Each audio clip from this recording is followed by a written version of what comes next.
మీనా తన బ్యాగ్‌లో దాచుకుని ఉన్న వాళ్ళ నాన్న ఫోటోని హాల్‌లో తీసుకొని వచ్చి పెట్టి, దండం పెట్టుకుంటూ ఉంటుంది. నాన్న నీ కోరికను నేను నెరవేర్చానని అనుకుంటున్నాను.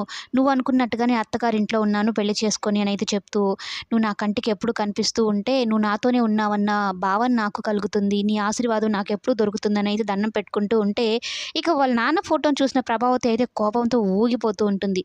అసలు ఆ దరిద్రం వల్లనే మొత్తం ఇదంతా జరిగింది. అసలు ఆ యాక్సిడెంట్ జరగకుండా ఉంటే ఈ మీనా అనేది మా ఇంటికి వచ్చిండేదే కాదు కదా! మా ఆయన పశ్చాత్తాపం అనే బాధలు ఇవి ఇవి చెప్పుండేవాడు కాదు కదా! నా కొడుకు ఈ ఇల్లు వదిలిపెట్టేవాడే కాదు కదా! అనైతే అనుకుంటూ నిలువున ఆ ఫోటోనైతే తీసేస్తుంది. మీనాకి కళ్ళు తెరిచి చూసేసరికి వాళ్ళ నాన్న ఫోటో కనిపించదు. "అత్తయ్య గారు ఎందుకు మా నాన్న ఫోటో తీసేశారు" అంటే, "ఈ దరిద్రాన్ని మా ఇంట్లో ఎందుకు పెడుతున్నావు" అని అయితే అనడంతో మీనాకు ఒక్కసారిగా కోపమొస్తుంది. ఏంటి మా నాన్నని దరిద్రం అంటున్నారని విరుచుకుపడుతుంది మీనా ప్రభావతి మీద. ఏంటి ఇప్పుడు మా నాన్న ఫోటో ఉంటే మీకొచ్చిన నష్టం ఏంటి? మీకొచ్చిన ఇబ్బంది ఏంటి? అనైతే తిరిగి అడుగుతుంది మీనా. అదేంటి అలా మాట్లాడుతున్నావు?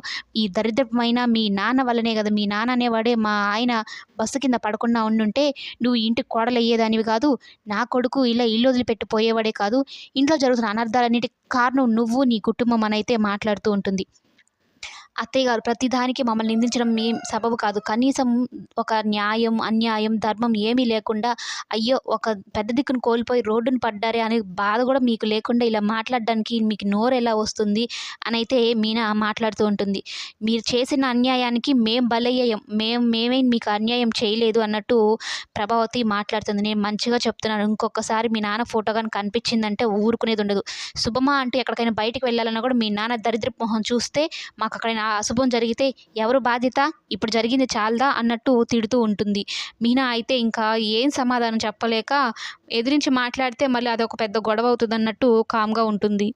ఇప్పుడంటే చాలా పద్ధతిగా చెప్తున్నాను. ఇంకొకసారి మీ నాన్న ఫోటో గాని కనిపించిందంటే ఊరుకునేదే ఉండదు. ఒళ్ళు దగ్గర పెట్టుకొని నువ్వు మలుచుకో అన్నట్టు చెప్తుంది. అంటే నీ స్థాయికి తగ్గట్టు నువ్వు ఉండు. ఎక్కడుండాల్సిన వాళ్ళు అక్కడుండండి అన్నట్టు తిట్టిపోస్తూ ఉంటుంది ప్రభావతి.